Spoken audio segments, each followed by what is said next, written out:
41 desa di Kabupaten Muaro Jambi masih terdampak banjir.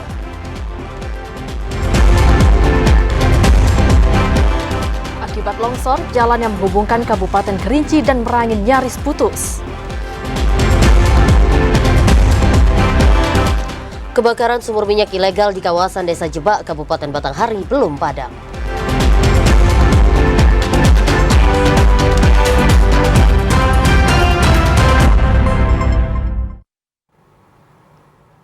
Assalamualaikum warahmatullahi wabarakatuh. Terima kasih pemirsa Anda masih setia menyaksikan Jambi hari ini, edisi Rabu 21 Februari 2024. Selain 3 topik utama tadi, redaksi kami juga telah menyiapkan sejumlah informasi penting dan menarik lainnya untuk Anda. Bersama saya, Karani Utari. Dan saya Cynthia Permana, inilah Jambi hari ini selengkapnya.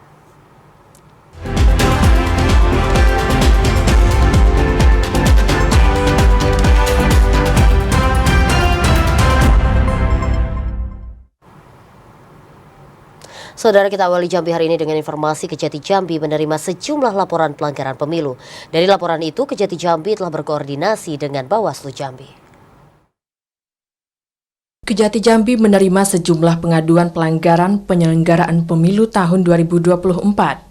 Laporan pengaduan itu berasal dari masyarakat yang melaporkan pelanggaran pemilu ke Posko Pemilu Kejati Jambi. Kasipenkum Kejati Jambi, Leksi Fatarani mengatakan, selama penyelenggaraan pemilu, pihaknya menerima belasan dugaan pelanggaran yang dilaporkan masyarakat.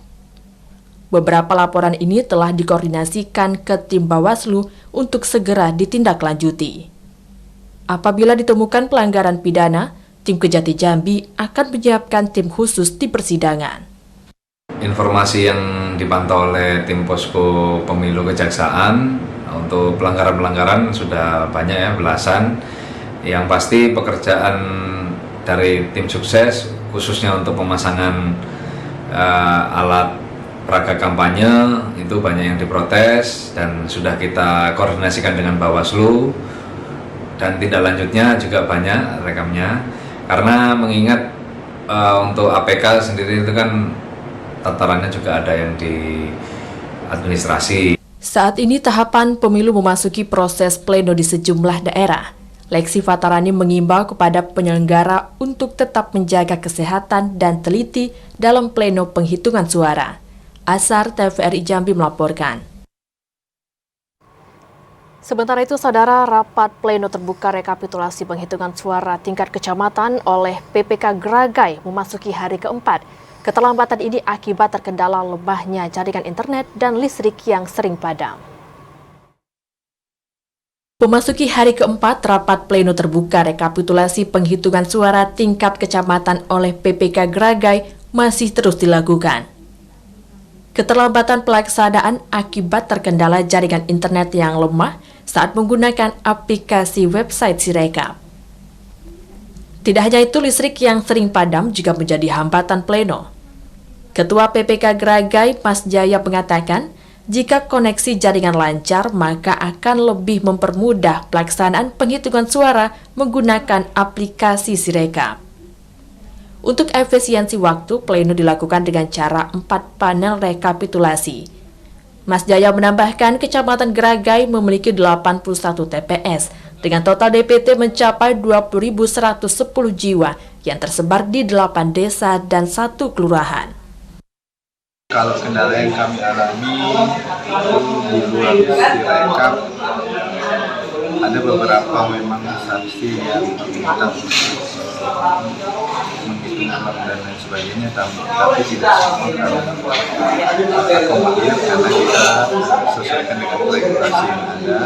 Rekapitulasi penghitungan suara di Kecamatan Gragai diharapkan bisa selesai hari ini, mengingat pleno telah dilaksanakan selama 4 hari dan harus melakukan pergeseran logistik pemilu ke gudang KPU Kabupaten Tanjung Jabung Timur. Klipa Patria, TVRI Jambi melaporkan. Sementara itu, saudara, tahapan pleno rekapitulasi suara tingkat panitia pemilihan kecamatan atau PPK di Kabupaten Sarolangun masih berlangsung. Hingga saat ini baru 5 desa yang menyelesaikan pleno rekapitulasi suara tingkat PPK. Tahapan pleno rekapitulasi suara pemilu 2024 tingkat panitia pemilihan kecamatan Sarolangun digelar sejak 17 Februari lalu. Hingga saat ini baru 21 dari 157 TPS dalam wilayah Kecamatan Sarolangun yang telah selesai menggelar pleno. 21 TPS itu terdapat di 5 desa, yakni 3 TPS di Desa Bernai, 3 TPS di Desa Baru, 7 TPS di Dusun Sarolangun, dan 8 TPS di Desa Sungai Baung. Sementara proses pleno rekapitulasi suara untuk Kelurahan Pasar Sarolangun sedang berjalan. Camat Sarolangun Bustra Desman mengatakan rekapitulasi suara di tingkat PPK ini merupakan tahapan penting dalam pemilu. Karena itu pihaknya bersama unsur Tripika telah mengeluarkan aturan untuk memberikan rasa aman dan tenang sehingga proses pleno di aula berjalan dengan semestinya. Kami sampaikan seluruh baik itu para saksi maupun TPS yang ada di dalam ruangan. Bahwasanya dalam tahapan pleno ini kami ingin kenyamanan. Prosesnya pleno ini ingin aman dan lancar. Dan alhamdulillah kami selaku camat membuat edaran spanduk warning selain dari petugas penyelenggara, PPS, dan saksi pihak TNI dan Polri dilarang. Bustra Desman mengimbau masyarakat untuk mendukung proses rekapitulasi suara pemilu 2024 dengan tenang, serta menjaga kerukunan agar tahapan pemilu berjalan aman dan damai. Edi Kusnadi, TVRI Jambi melaporkan. PPK Kuala Betara telah menyelesaikan penghitungan rekapitulasi suara pemilu tahun 2024. Hasil rekapitulasi suara itu akan disampaikan kepada KPU Tanjung Jabung Barat melalui Sirekap. Anggota PPK Kuala Betara Divisi SDM Mubarok mengatakan pihaknya telah menyelesaikan hasil rekapitulasi penghitungan suara yang dimulai sejak 17 Februari lalu. Hasil rekapitulasi suara itu akan disampaikan kepada KPU Tanjung Barat melalui Sirekap. Saat ini PPK Kuala Betara masih menunggu dibukanya aplikasi Sirekap dan menyerahkan hasil penghitungan kepada para saksi, baik Pilpres dan Pileg.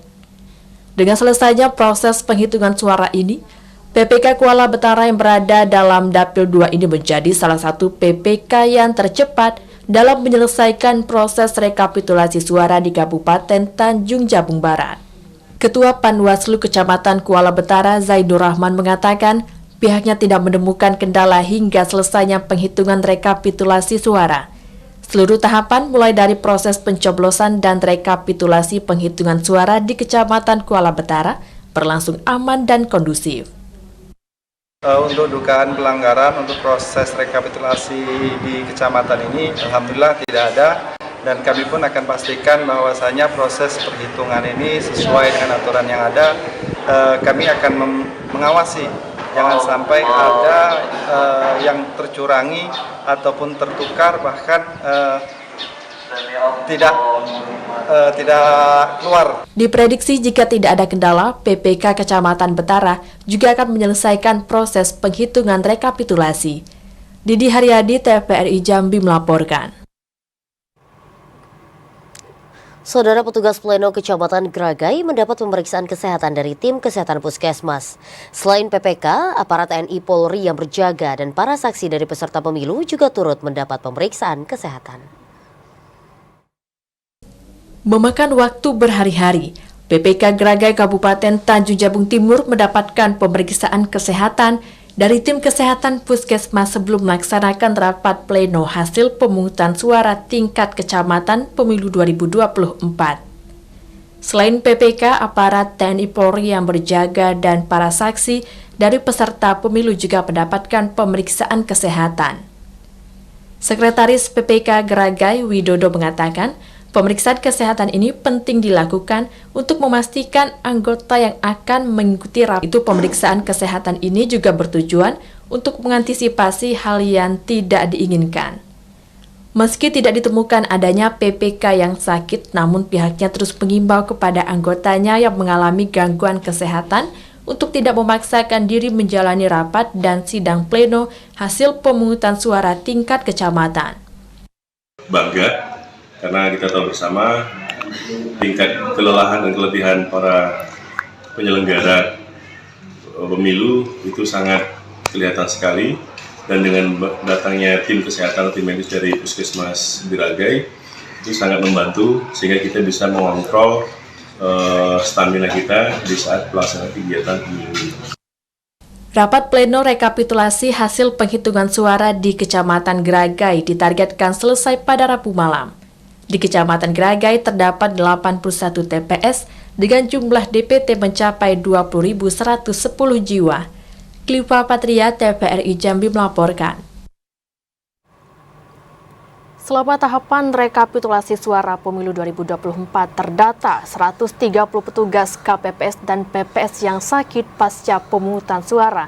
Informasi selengkapnya akan disampaikan reporter Hazet Akbar. Selamat sore Hazet, berapa banyak petugas yang mengalami sakit dan meninggal dunia?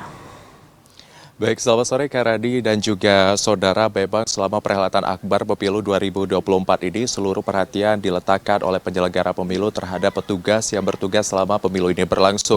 Petugas ini sendiri terdiri dari KPPS dan juga PPS. Berdasarkan data yang kami himpun dari KPU Provinsi Jambi, memang sejauh ini terdapat beberapa petugas yang tersebar di seluruh kabupaten kota yang ada di Provinsi Jambi yang mengalami sakit atau jatuh sakit, yakni sebanyak 130 orang dan juga ada 2 petugas yang mengalami ataupun juga meninggal dunia. Dan untuk penjabarannya yakni sebanyak 2 orang petugas PPK, kemudian juga 29 orang petugas PPS, kemudian sebanyak 93 orang petugas KPPS, kemudian juga sebanyak 5 orang petugas PKTPS, kemudian juga sebanyak 1 orang petugas sekretariat PPS. Dan memang ini pun masih terus dimitigasi dan juga diperdalam terkait dengan apa yang menjadi penyebab 130 petugas ini mengalami sakit, kemudian juga 2 dari petugas yang meninggal dunia. Kairadi. Baik, bantuan apa yang diberikan oleh penyelenggara pemilu kepada petugas yang sakit dan meninggal dunia, Hazet? Baik, memang Keradi berdasarkan peraturan dan juga ketentuan yang telah ditetapkan, memang petugas yang mengalami sakit dan juga meninggal dunia ini diatur dalam peraturan Kementerian Keuangan yang bernomor S-647, kemudian garis miring MK02, kemudian 2022 yang ditetapkan pada 5 Agustus 2022 lalu. Jadi memang semua petugas dan juga penyelenggara pemilu sendiri dilindungi haknya baik dari kecelakaan kerja ataupun juga hal-hal yang dapat merugikan petugas selama pemilihan ini berlangsung, maksud kami. Dan juga pemerintah ini menetapkan besaran bantuan yang diberikan kepada penerima bantuan baik itu meninggal dunia ataupun juga kecelakaan sebagai berikut, di mana ketika petugas KPPS mengalami ataupun juga meninggal dunia, maka akan ada bantuan atau donasi yang dikeluarkan sebagai bantuan dari pemerintah, yakni sebesar 36 juta rupiah, di mana biaya pemakaman 10 juta rupiah dengan total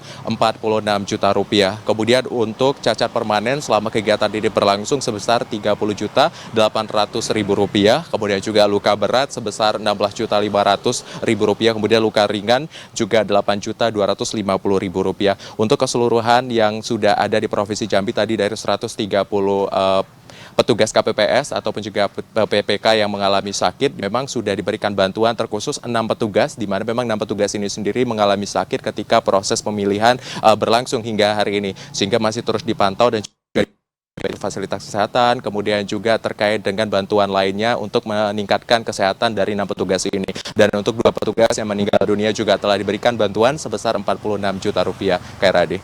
Baik, terima kasih atas laporan Anda, Hazet Akbar. Selamat sore dan selamat bertugas kembali.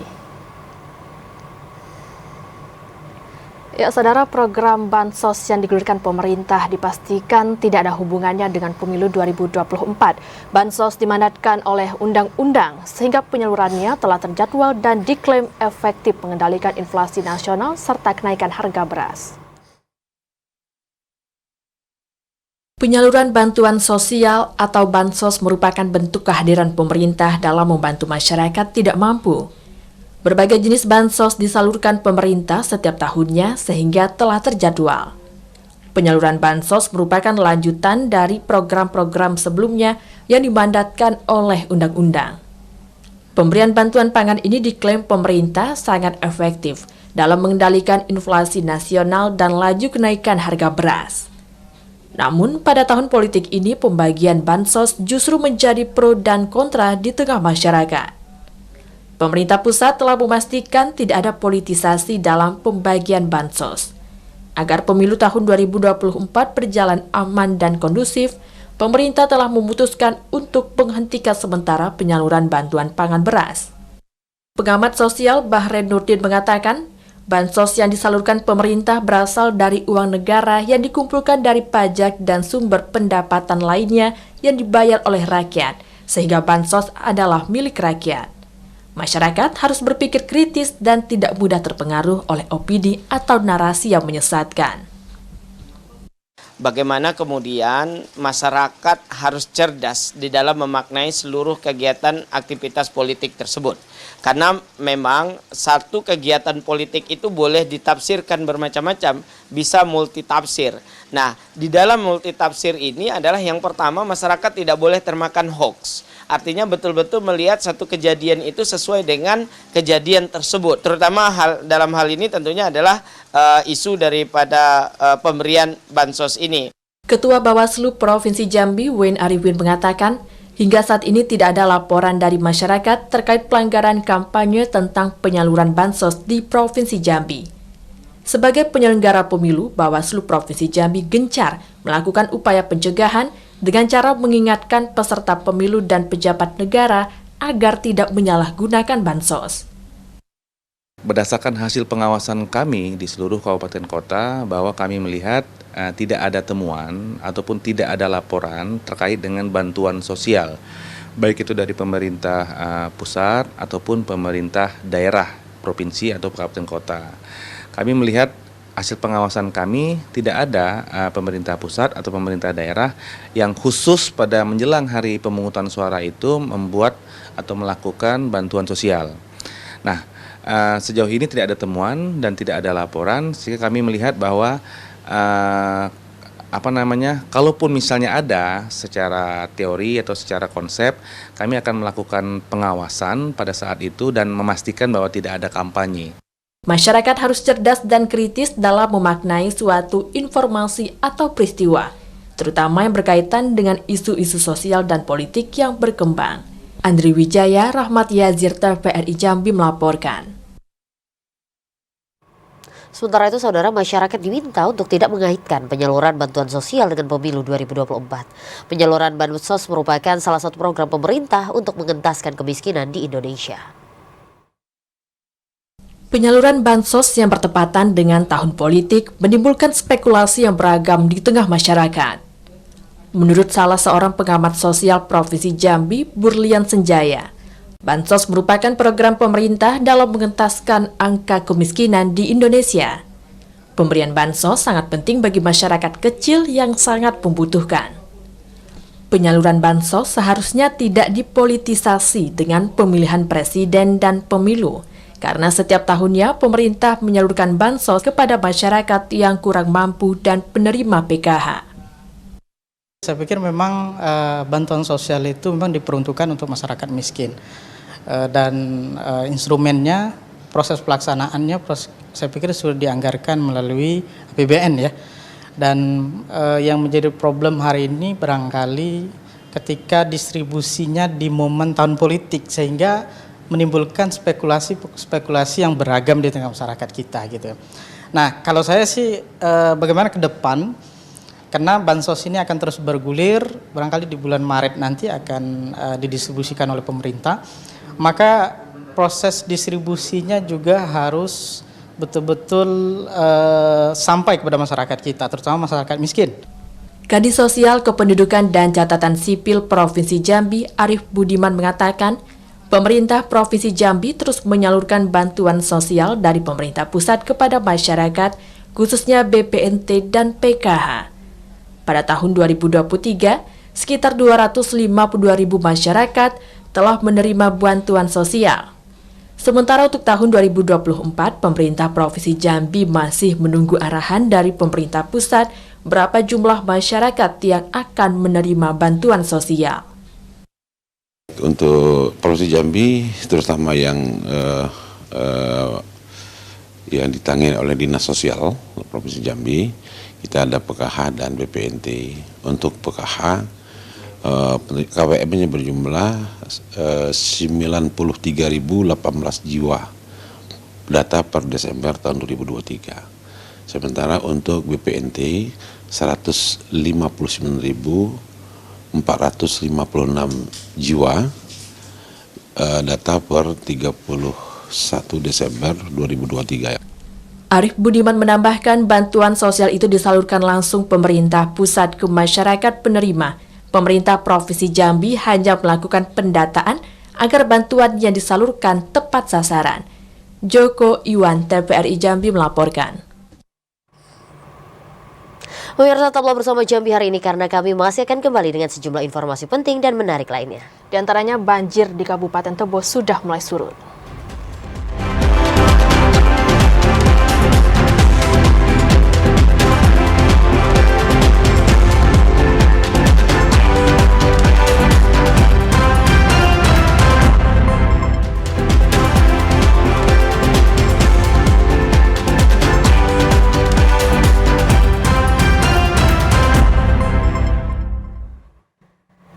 Terima kasih saudara Anda masih menyaksikan Jambi hari ini. Saudara, curah hujan yang tinggi di Kabupaten Kerinci mengakibatkan terjadinya longsor di Jalan Nasional Desa Mara Emat. Jalan retak dan nyaris putus hanya dapat dilewati bergantian. Longsor yang terjadi di Desa Muara Emat, Kecamatan Batang Merangin, Kabupaten Kerinci disebabkan tingginya curah hujan yang melanda wilayah Kabupaten Kerinci sejak Selasa malam. Bencana longsor tersebut mengakibatkan sebagian badan jalan yang menghubungkan Kabupaten Kerinci dan Kabupaten Merangin nyaris terputus, mengakibatkan arus lalu lintas di jalan tersebut menjadi terhambat dan hanya dapat dilewati secara bergantian. Memang benar telah terjadi longsor di dua titik di wilayah Polsek Batang Merangin dan Koramil 08 Batang Merangin.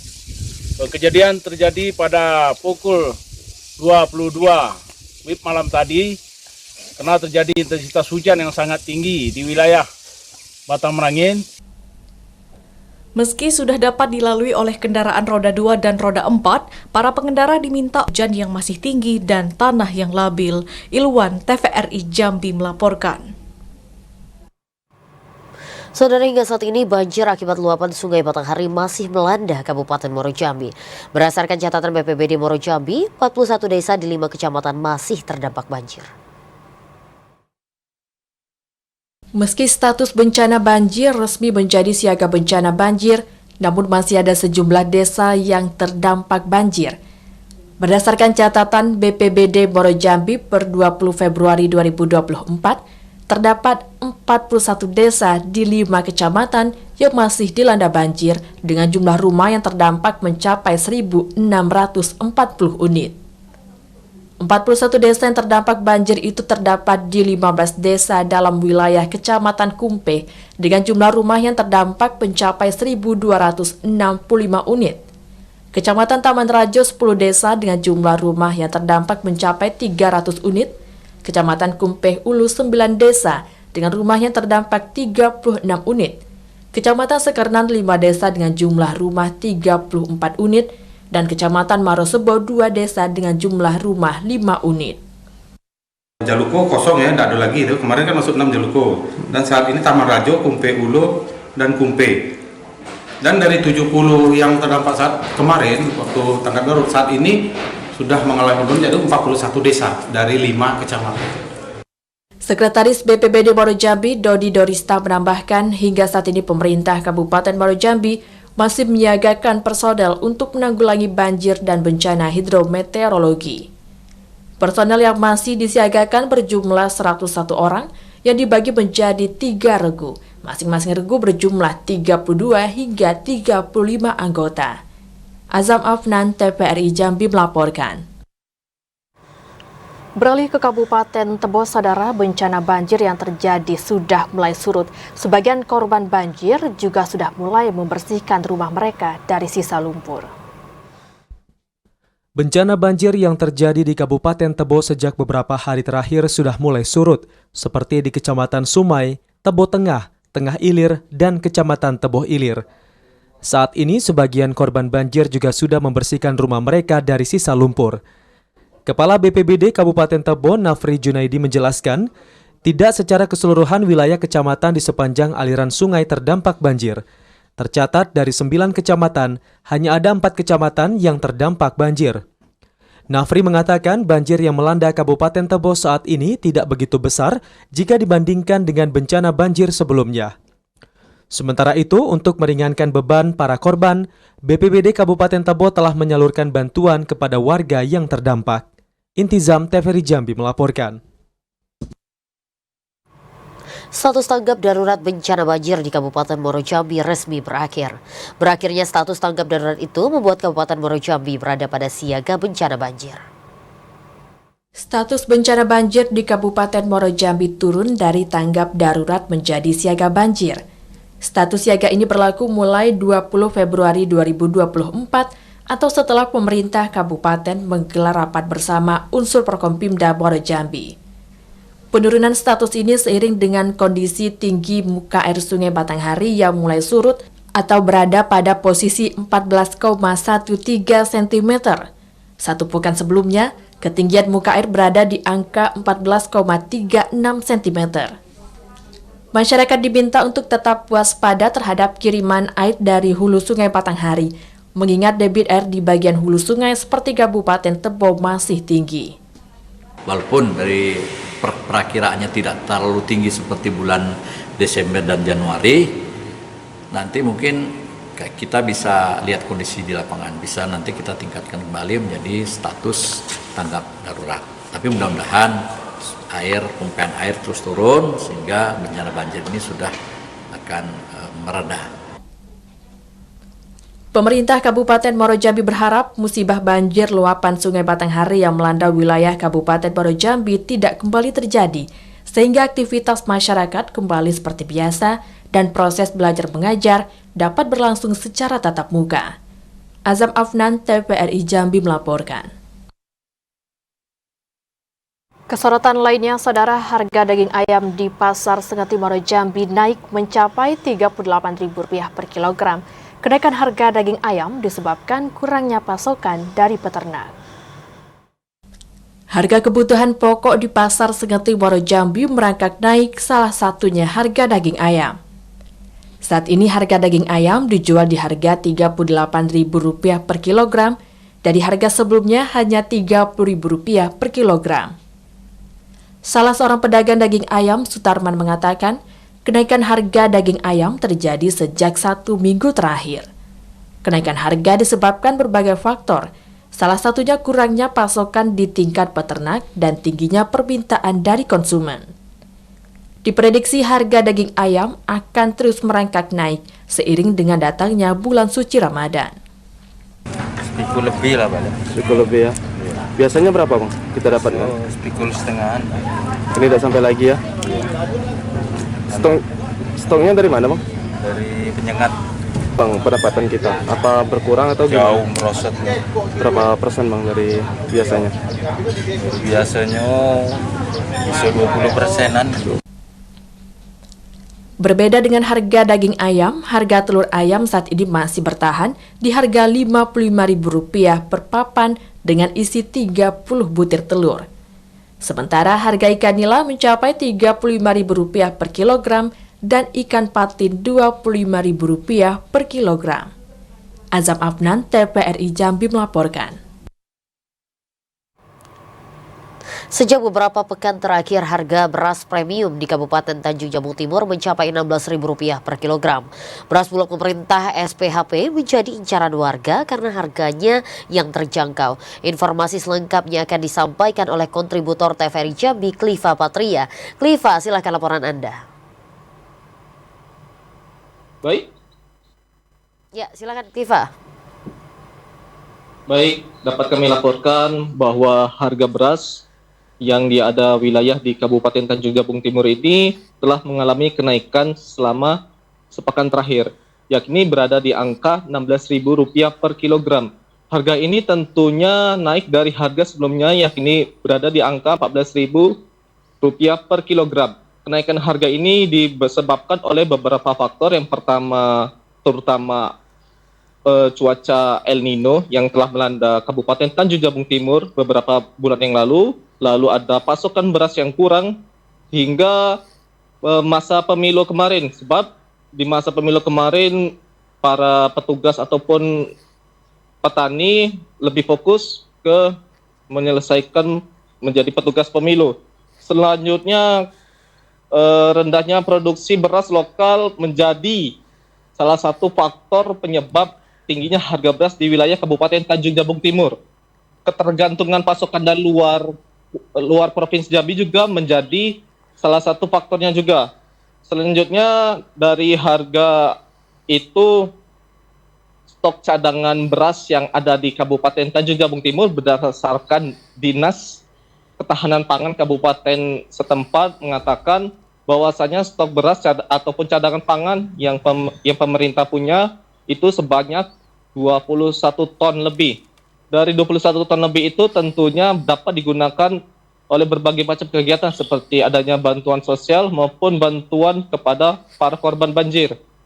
Selanjutnya, masyarakat juga saat ini tengah memburu yang namanya beras SPHP yang berasal dari Bulog. Adapun beras SPHP ini ternyata sangat murah dan sangat dijangkau oleh masyarakat setempat, yakni 11.500 per kilogram ataupun 5 kilogram per 54.000 harganya. Sebagai untuk distribusi pemerataan, masyarakat yang hendak membeli beras SPHP hanya dibatasi 2 kg.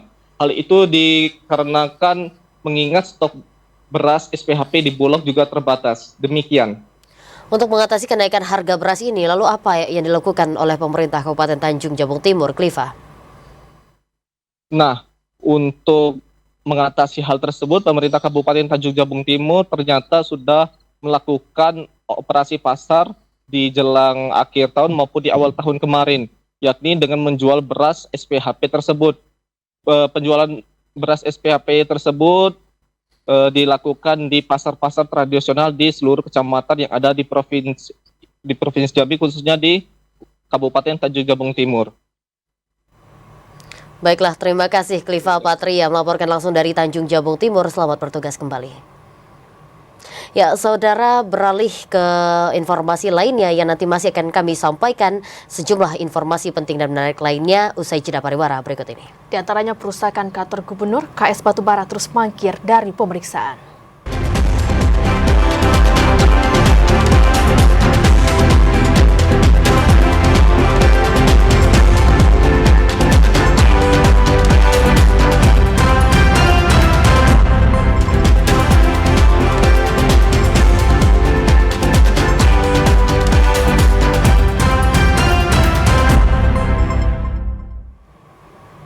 Saudara, Anda masih menyaksikan Jambi hari ini. Pihak komunitas sopir batubara terus mangkir dari panggilan polisi.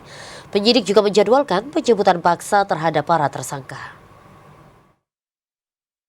Penyidikan kasus pengerusakan kantor Gubernur Jambi kembali dilakukan. Meski Polda Jambi kemarin kembali memanggil 4 orang pihak komunitas sopir batubara, namun hingga Selasa petang 4 orang tersebut tak kunjung datang. Pemeriksaan dilakukan untuk proses melengkapi barang bukti. Polisi kembali menjadwalkan pemeriksaan ulang terhadap pihak KS Bara. Hingga saat ini sudah ada 7 saksi yang diperiksa dan seluruhnya dari pihak Batubara. Sesuai dengan surat panggilan yang sudah kita layangkan di 2 minggu lalu ya, sebelum pelaksanaan Pilpres, dari ke-4 orang yang kita panggil ternyata tidak ada yang hadir, sehingga kita sudah melayangkan kembali panggilan untuk minggu ini. Diharapkan orang-orang yang kita panggil bisa datang untuk memenuhi panggilan kita dan dilakukan pemeriksaan terhadap mereka. Polisi tengah menjadwalkan penjemputan paksa terhadap 6 orang yang bakal dijadikan tersangka. Penyidik memastikan 6 orang tersebut telah memenuhi kriteria sebagai tersangka lantaran bukti yang cukup. Ari Haryono, TVRI Jambi melaporkan. Sementara itu, saudara, Majelis Hakim Pengadilan Negeri Jambi menolak permohonan eksepsi yang diajukan terdakwa Edmond.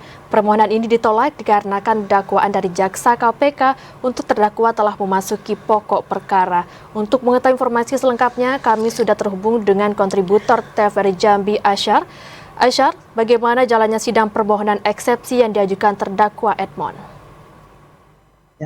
Terima kasih Kak Irani dan pemirsa, dapat saya laporkan bahwasanya saya sedang berada di Pengadilan Negeri Tipikor Jambi, di mana dapat saya laporkan meski sempat mengalami penundaan proses persidangan dikarenakan adanya pesta demokrasi pemilihan umum pada beberapa pekan yang lalu, sidang lanjutan kasus dugaan korupsi pengesahan RAPBD Jambi tahun 2017-2018 kembali dipersidangkan di Pengadilan Negeri Jambi. Dalam sidang lanjutan yang dipimpin langsung oleh Majelis Hakim Tatap Urasima ini sendiri beragendakan mendengar jawaban dari kasasi yang diajukan oleh terdakwa Emon melalui kuasa hukumnya beberapa pekan yang lalu. Dari hasil jawaban eksepsi yang dibacakan langsung oleh Majelis Hakim menyatakan eksepsi yang diajukan oleh Emon dilakukan penolakan oleh Majelis Hakim. Penolakan ini sendiri dikarenakan menurut Majelis Hakim dakwaan yang diajukan oleh Jaksa Penuntut Umum Komisi Pemberantasan Korupsi untuk terdakwa Emon telah memasuki pokok perkara dan nantinya Emon sendiri akan menjalani proses persidangan bersama 5 orang terdakwa lainnya yang salah satu terdakwa diantaranya merupakan mantan Gubernur Jambi Rahima. Demikian. Apakah terdakwa masih akan melakukan upaya hukum di persidangan usai permohonan eksepsinya ditolak, Asyar? Ya, dari keterangan kuasa hukum terdakwa Edmond ini sendiri bahwasanya dengan ditolaknya eksepsi dari Majelis Hakim ini, dirinya akan mengupayakan bantuan hukum dengan menghadirkan sejumlah saksi yang meringankan terdakwa ini sendiri, dan nantinya saksi yang meringankan yang akan dijadwalkan dihadirkan oleh kuasa hukum akan dihadirkan secara langsung yang direncanakan berlangsung di Pengadilan Negeri Jambi. Demikian. Baik, terima kasih Asyar atas laporan Anda. Selamat bertugas kembali. Sementara itu, Saudara, api kebakaran sumur minyak ilegal di kawasan Desa Jebak belum juga padam. Kobaran api sempat meluas dan membakar 10 hektar area Tahura di kawasan sumur ilegal yang terbakar. Kebakaran sumur minyak ilegal di kawasan Desa Jebak, Kecamatan Warutembesi, Kabupaten Batanghari masih berlangsung. Kobaran api sempat meluas dan membakar 10 hektar area di Taman Hutan Raya di kawasan tersebut. Kapolres Batanghari AKBP Bambang mengatakan pihaknya telah berkoordinasi dengan pihak Pertamina untuk memadamkan api di area sumur ilegal yang terbakar. Polisi tidak dapat dan memiliki kapasitas dalam memadamkan api di kawasan sumur minyak ilegal. Sebelumnya, sumur minyak ilegal di Desa Jebak, Kecamatan Muara Bulian, Kabupaten Batanghari meledak pada 9 Februari lalu. Akibat insiden tersebut, 1 penambang meninggal dunia. Dalam kasus itu, polisi mengamankan 3 orang sebagai tersangka. Ari Haryono, TVRI Jambi melaporkan.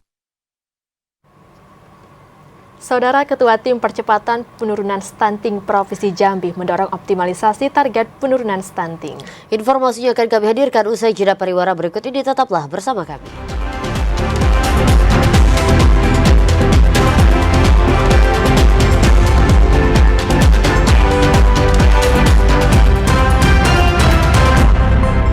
Terima kasih Saudara Anda masih menyaksikan Jambi hari ini dalam segmen advertorial.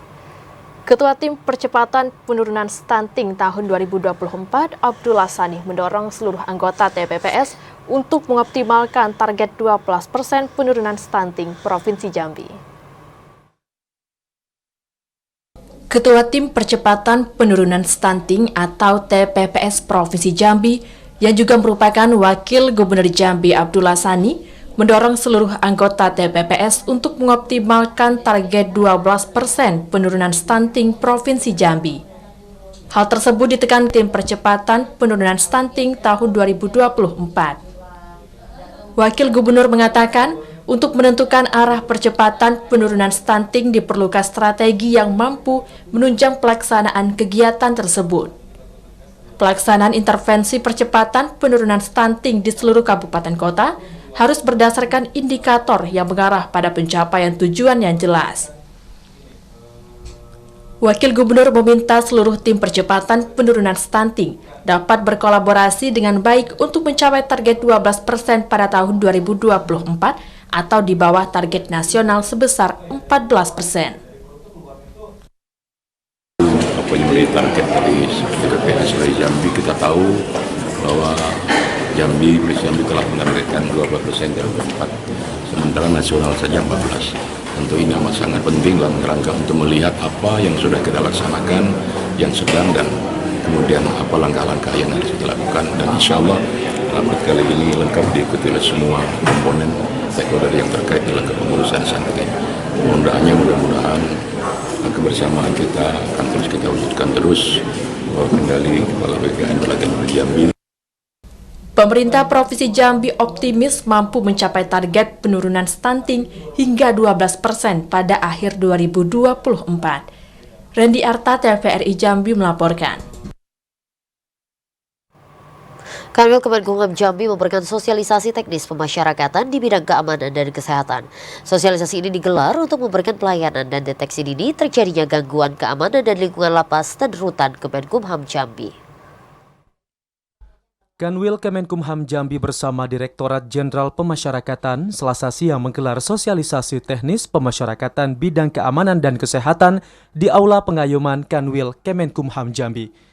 Kegiatan yang dibuka langsung oleh Kepala Kantor Wilayah Kementerian Hukum dan HAM Jambi ini bertujuan untuk memberikan pemahaman kepada seluruh petugas untuk lebih meningkatkan pelayanan hingga mendeteksi dini gangguan keamanan.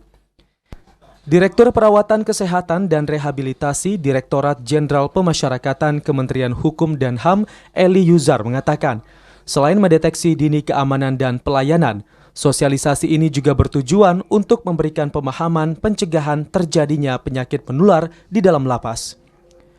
Dari Provinsi Jambi, Kepala Divisi Pemasyarakatan dapat memastikan pelayanannya sudah cukup baik ya.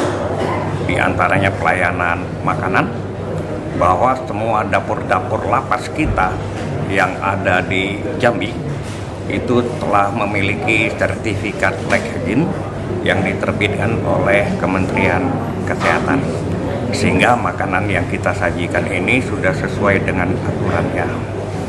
Kemudian juga dengan terkait kesehatannya, seluruh klinik yang ada di lapas Jambi semuanya telah memiliki izin klinik, artinya secara legal, operasional klinik sudah memiliki payung hukum.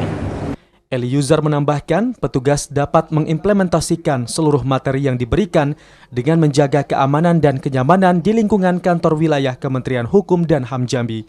Asyar, TVRI Jambi melaporkan.